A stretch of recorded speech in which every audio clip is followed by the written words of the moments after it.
Before the discovery of Australia, everyone believed that all swans were white, but the sighting of a single black swan shattered this belief. It showed us that no matter how many observations we make, one unexpected event can completely overturn all previous assumptions. This is what Nassim Taleb calls a black swan. A black swan is an out-of-syllabus event, rare, impactful, and only understood in hindsight.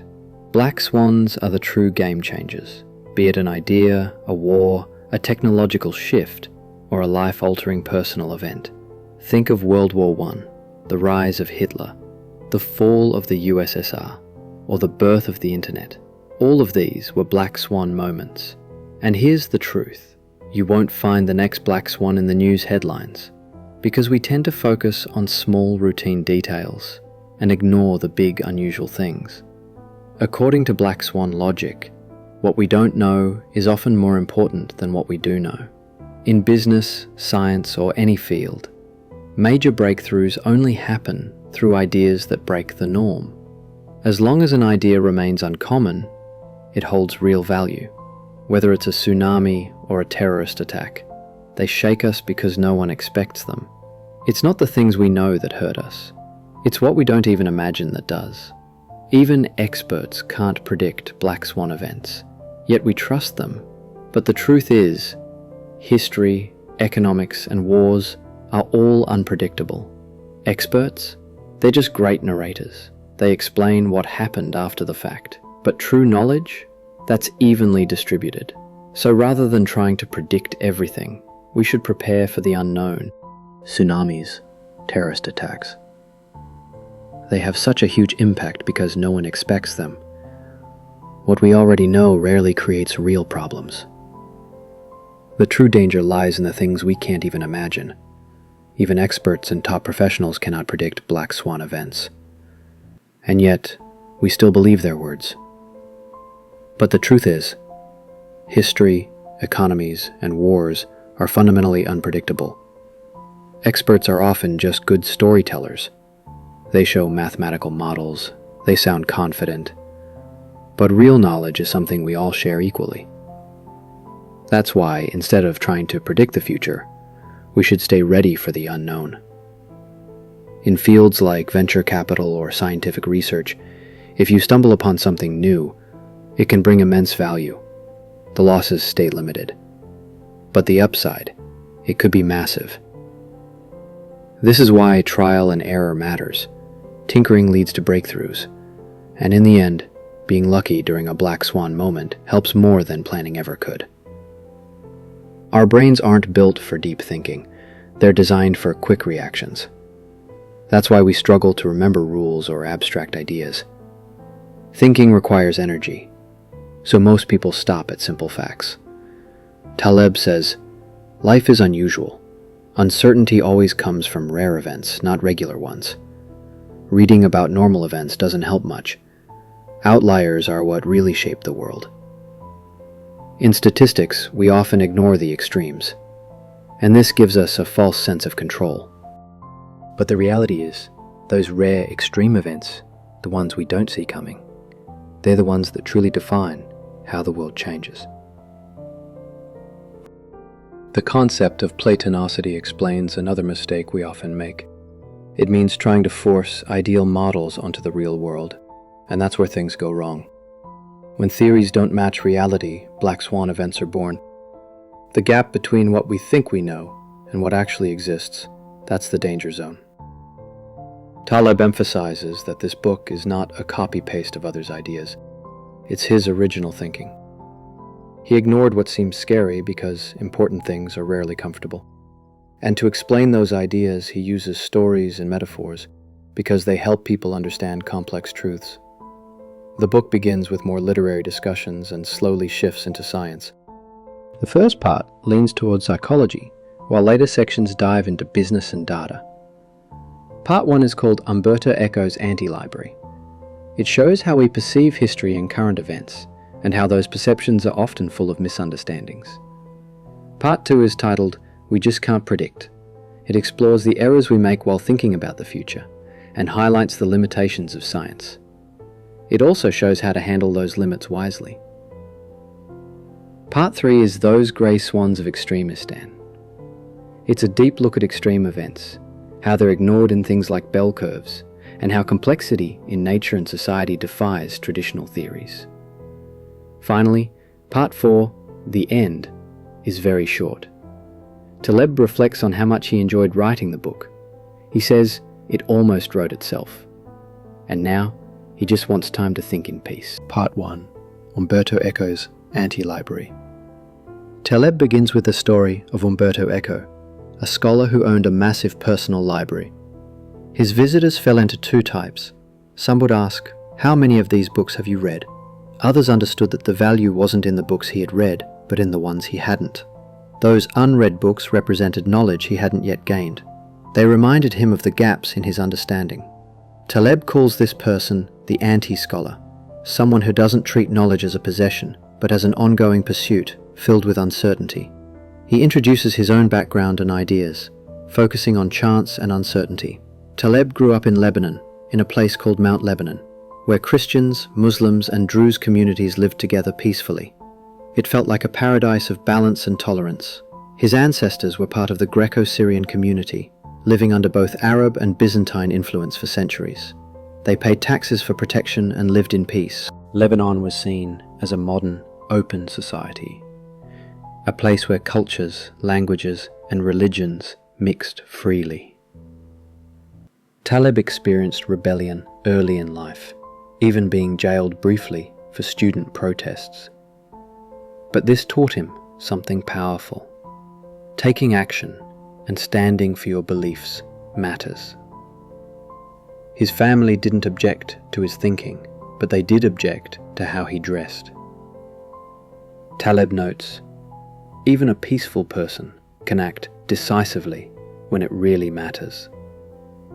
Only then do people truly understand them. But then the paradise collapsed. Civil war broke out suddenly. Years of peace turned into brutal violence. After the war, Lebanon lost its culture and refinement. Educated people fled, a brain drain began, and what was once a vibrant society became a vacuum. During blackouts, people would stare at the stars, and Taleb realized that the idea of equilibrium was an illusion. Even Lebanon's stability had been temporary. He calls history opaque. We only see the results, never the real process. Taleb explains that we suffer from three major problems in how we understand the world. First, the illusion of understanding. We believe we know how things work, but the real world is far more complex than we think. Second, retrospective distortion. After something happens, it suddenly seems obvious, even though in real time no one saw it coming. And third, the overvaluation of facts and experts. Experts often simplify things into neat categories, but that gives a false sense of control. People always think the world is predictable, but every day something unexpected happens. And even when predictions fail, people rarely admit they were wrong. Taleb believes that history doesn't move slowly. It jumps, it lurches, it transforms suddenly, through big shocks. Humans are great at explaining the past, but those explanations usually come after the fact, not before. The smarter someone is, the better they are at creating convincing stories, even if the real reason for something is completely different, like the spread of Christianity, or the collapse of peaceful Lebanon into civil war. Nobody predicted those things. We just explain them after they happen. History books make everything sound logical, but real life is chaotic and random. Taleb says we're like machines that try to understand the past. We look backwards and try to explain everything, but the future always remains unclear. Over time, he became more convinced of how much we fool ourselves. Before any event happens, millions of small things occur, but we only remember the ones that match the outcome. Our memories are filtered. We forget the rest. He first realized this during the war, while reading books in a basement just trying to pass the time. He thought reading theory could help him understand history, But his biggest insight came from a diary. The Berlin Diary by William Shirer. Shirer wrote about events as they were happening, without knowing what the future held. And that, Taleb says, gave a much clearer view of reality. Shirer's diary taught Taleb a valuable lesson. There's a huge difference between how we see things during an event and how we understand them afterwards. When someone is inside a moment, they have no idea what will happen next. That's what makes their perception authentic, not filtered by memory or hindsight. Even then, Taleb realized that editing and publishing add bias. Certain facts get selected, others are ignored. So even raw accounts can become distorted. He noticed something else. His grandfather, a powerful man, and his driver, Mikhail, a simple man, were both equally clueless about what would happen next. But there was one difference. The driver admitted that he didn't know. The powerful ones believed they had all the answers. People consumed news, listened to radio, read newspapers, trying to stay informed, but it rarely helped. Why? Because the real information, the kind that truly matters, was already out there, and it was invisible. When Taleb attended Wharton Business School, he saw the same pattern. Even the executives of top companies believed they understood everything, but in truth, no one had a clue. That's when Taleb's interest shifted toward Black Swan events, rare and unpredictable occurrences that have a massive impact, yet are invisible until it's too late. This wasn't about luck. Even in science and knowledge, the same problem exists. Many scientific studies either underestimate reality or ignore it entirely. Sometimes the studies themselves create Black Swan events. In 1987, Taleb was working in finance when the market experienced a massive crash. It came out of nowhere, no warning, no clear cause. People panicked. Some even took their own lives. That's when Taleb realized he wasn't in it for money. He was chasing truth. He wanted to understand how reality really works. His job was to bet on rare events, the ones that traditional experts believed were impossible. Taleb was a quantitative analyst, a quant, but instead of trusting models blindly, he searched for their weaknesses. He focused on the flaws. Even in predicting markets, he understood his own limitations and everyone else's. Taleb realized something powerful. The combination of real-world experience and technical knowledge can give you insights far beyond formal education. Fields like history, philosophy, statistics, they all try to answer one big question: how much do we actually know? They also try to separate patterns from coincidences. But the problem is, each field works in its own isolated bubble, in separate buildings, following separate rules. The real world, Taleb says, is much messier than that. One big lesson he learned was this: history moves forward, but we understand it only backward. And the complexity of the real world, it can't be captured by simple stories. He remembers how he felt after the stock market crash on October 19, 1987. Everyone else was panicking, but Taleb felt a strange sense of satisfaction, because it proved that his ideas were real. For him, FU money meant financial independence, the kind that lets you speak the truth without worrying about pleasing anyone in power. He didn't want wealth for status. He wanted it so he could focus on what mattered to him, studying, researching, and thinking freely. But he noticed something odd. Many people earn more money, only to become more dependent on others. They work harder to please more people. That wasn't the life Taleb wanted. To him, real value meant living life on his own terms, doing meaningful work, avoiding pointless meetings, staying away from overly ambitious business types, taking long breaks every few years to read books and develop his ideas. He saw a clear connection between the civil war in Lebanon and the 1987 market crash. Both were Black Swan events, and both were largely ignored until it was too late. People act as if these rare disasters don't exist, or they forget them quickly. Taleb believes the problem isn't in the events themselves, but in how human beings perceive them. Taleb talks about identity. He says he doesn't have a fixed profession. When people ask what he does, he sometimes replies, "I'm a driver." Not to deceive, but to keep his focus on what really matters, his reading, thinking, and original ideas. He then tells the story of Evgenia Nikolaevna Krasnova, a little-known novelist with a background in neuroscience and philosophy. She wasn't your typical author. Her writing didn't fit any standard category. It had elements of autobiography, deep research, and fiction. Publishers were confused. They couldn't figure out who the book was for. They rejected her, one after another. In writing workshops, she was told her work had no hope. Why? Because she wasn't copying successful authors. So Eugenia posted her book, A Story of Recursion, online, and one small publisher, wearing pink glasses, noticed it. He published the book without editing, just offered a small payment.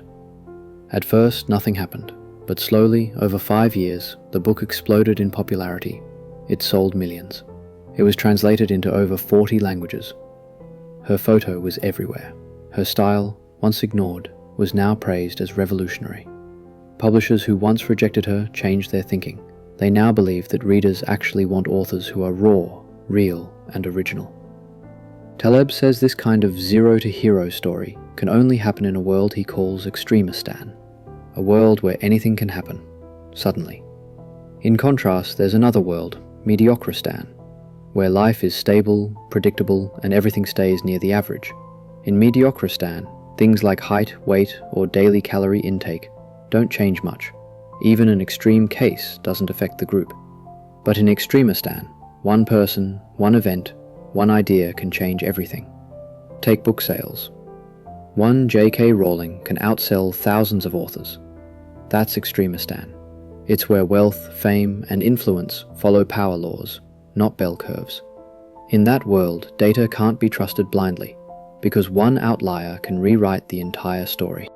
In Extremistan, Taleb says, knowledge doesn't grow in a straight line. It grows unevenly, with sudden bursts and long pauses. Sometimes one big discovery changes everything. That's why, in this world, we must always stay skeptical of the past.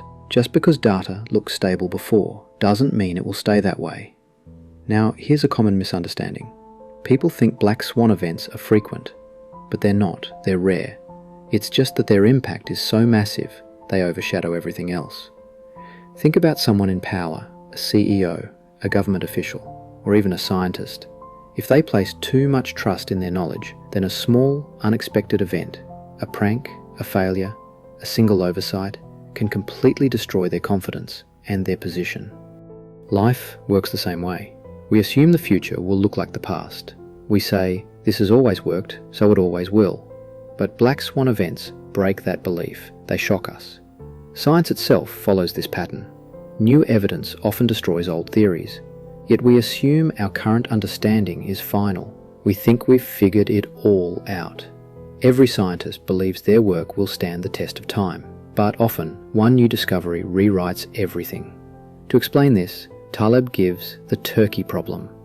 A turkey is fed every day. It grows confident that humans are kind. But on Thanksgiving, that belief ends, suddenly and brutally. For the turkey, that day is a black swan. But for the butcher, it was part of the plan all along. That's why Black Swan events are a matter of perspective. They depend on your expectations. This is called the problem of induction, assuming the future will always follow the past. Philosophers like Sextus, Al-Ghazali, and David Hume all wrestled with this idea. They warned, don't rely too much on theory, trust experience. But even that has limits. Taleb now talks about the blind spots in our thinking. One major bias is called confirmation bias, a tendency to search for information that supports what we already believe. Instead of asking, how could I be wrong? We keep asking, how am I right? For example, someone might say, O.J. Simpson didn't commit the crime because when I had breakfast with him, he didn't hurt anyone. It sounds ridiculous. But that's how confirmation bias works. Here's another example. Someone sleeps on a railway track and survives. Then they say, "See, sleeping on tracks is safe." But survival in the past does not guarantee safety in the future. This is where Taleb introduces the round-trip fallacy. We confuse the absence of evidence for a black swan with evidence that no black swan exists. Philosopher Karl Popper offered a solution. A good scientific theory must be falsifiable. It must be open to being proven wrong. If someone says all swans are white, you only need one black swan to disprove it. That one exception is more powerful than 1,000 supporting examples. Taleb argues that in the modern world we live in Extremistan. Rare events have an outsized effect. In primitive times, making fast conclusions was often safe. But today, our old instincts are out of sync with modern complexity.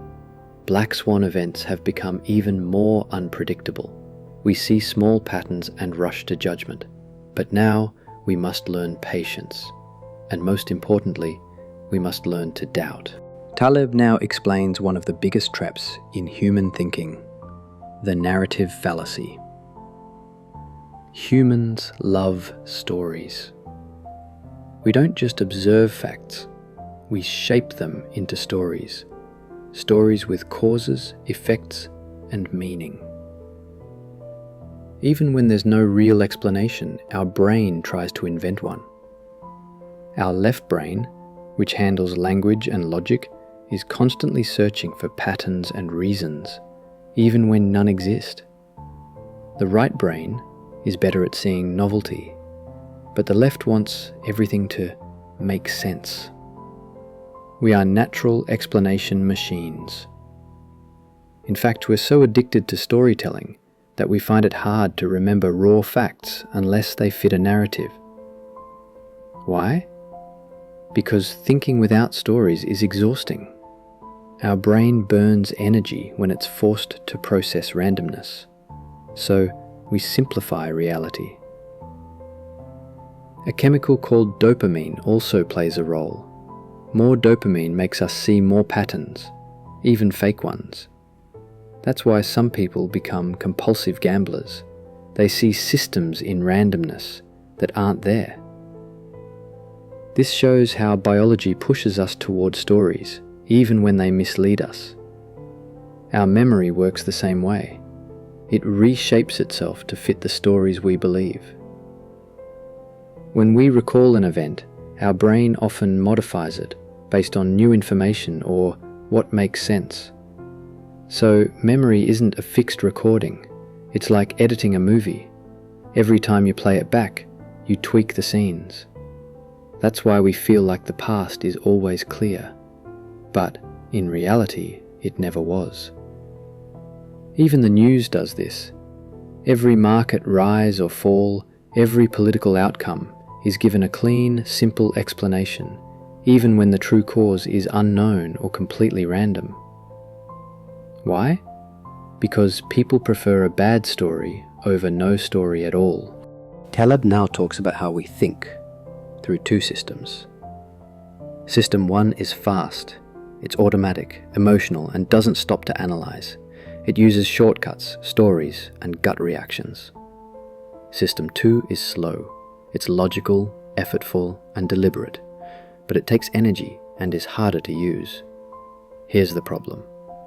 Most people believe they're using System 2, when really System 1 is in control. Imagine a danger appears. We don't sit and analyze it, we just run. That's System 1 doing its job. But that same system fails to understand abstract risks, like probabilities, statistics, or complex financial models. And that's exactly where black swans hide. Even science isn't immune to stories. Scientists often prefer catchy titles, sensational claims, or sexy results, because they get attention. That's why meta-analysis has become popular. It tries to combine many studies to find unbiased conclusions. But even then, most people still trust stories more than statistics. If your career, like a scientist, artist, or entrepreneur, depends on unpredictable success, you'll face two types of punishment. First, society will see you as a failure because your success doesn't come regularly. Second, your brain will get frustrated. It craves steady rewards, not long waits. But in these fields, results don't come slowly. They often appear suddenly, or not at all. That's why Taleb says you must learn to enjoy the process, not just the outcome, because your biology expects progress. But real success often isn't linear. Taleb now introduces the concept of silent evidence. One of the most powerful ideas in the book, it means we only see the survivors, not the failures. We celebrate people who succeeded, but forget those who tried and failed silently. Take shipwreck stories, for example. We see photos of people who survived, and we're told, they prayed and they lived. But what about those who drowned? They prayed too, but their stories are never heard. That's silent evidence. It distorts how we understand success, history, and even truth. It's everywhere. In literature, in business, in science, and even in evolution. We hear about species that survived, but the extinct ones, the ones we never discovered, they had no voice. That makes it look like survival is common. But in truth, success is built on layers of forgotten failure. It's the same with crime. We study the criminals who got caught, but the smarter ones who were never found, they vanish from history. This makes us believe we understand crime, but we're only seeing the visible part. Taleb says, once you understand silent evidence, you'll never see the world the same way again. You'll realize how much luck, randomness, and survivorship bias influence everything around us. Behind every successful person or company, there are hundreds of invisible failures we never talk about. And when we ignore them, we misunderstand how the world really works. Taleb now introduces another key idea, the ludic fallacy. This is the mistake of confusing real life with structured, rule-based games, like chess or casino gambling. In games, you know the rules, the probabilities are fixed, you can calculate risks, but in real life, the rules are unclear, the outcomes unpredictable, and the biggest risks are usually outside the model.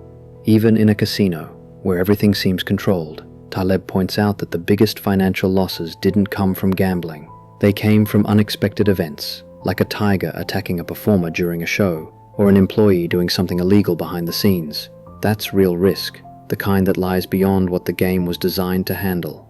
The same fallacy shows up in education too. We're taught that with enough math, statistics, and models, we can predict anything. But the real world doesn't follow neat formulas. We tend to trust what we can see and measure, while ignoring what we can't. We prefer clean stories, visible facts, and tangible information. But Black Swan events don't come from what's visible. They come from the unknown, from what no one saw coming. We ignore the outliers. We dismiss the improbable. And then we're shocked when the improbable becomes real. Taleb's message is clear. Don't mistake the map for the territory. The real world is wild, and no mathematical model can fully capture its surprises. Taleb now shifts to the concept of scalability. In traditional professions, like farming, carpentry, or teaching, effort and reward are usually proportional. If you work twice as hard, you get roughly twice the result. But in the modern world, many careers follow a different rule. They are scalable. One book, one video, one idea can bring massive success overnight. You could work quietly for years and then one lucky break changes everything. This is true in writing, technology, investing, entertainment, any field where outcomes are unpredictable and non-linear. That's why Taleb says, if you're in a scalable profession, be prepared for long dry spells and be ready when your Black Swan moment arrives. Because in Extremistan, success isn't earned slowly, it comes in shocks and surges. Here's another important point. We're trained to believe in averages. We rely on bell curves, those neat symmetrical graphs where most results fall in the middle. But in the real world, things don't always follow the bell curve. Instead, we face power laws, where a tiny number of cases produce massive results. One YouTube video goes viral, one investor makes $1 billion, one startup changes the world. That's not a normal distribution. In that world, extreme events matter more than the average. Taleb calls this world Extremistan, where one outlier can reshape the future completely. The mistake? Most people live in Mediocristan, where everything is predictable.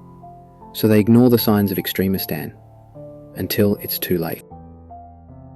Taleb now turns to risk and decision-making. He says, in a world full of black swans, we can't depend on predictions. We must build systems that are resilient, or even better, anti-fragile. What does that mean? A fragile system breaks under pressure. A resilient one survives.